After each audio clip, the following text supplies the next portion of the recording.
មានអ្នកខ្លះខកចិត្តយន្តហោះមិនព្រោះតែកេងយឺទេតែព្រោះតែផ្ទះកូននៅឆ្ងាយពីប្រព័ន្ធយន្តហោះពេកបងយើងផ្លាយម៉ោង11នេះឯណា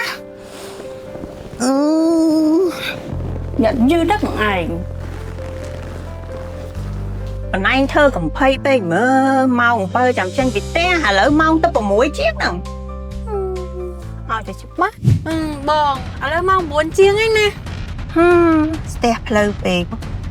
ថាយឺតមែនខំបញ្ញាប៉ុណ្ណឹងឯហ្នឹងនៅតែយឺតទៀត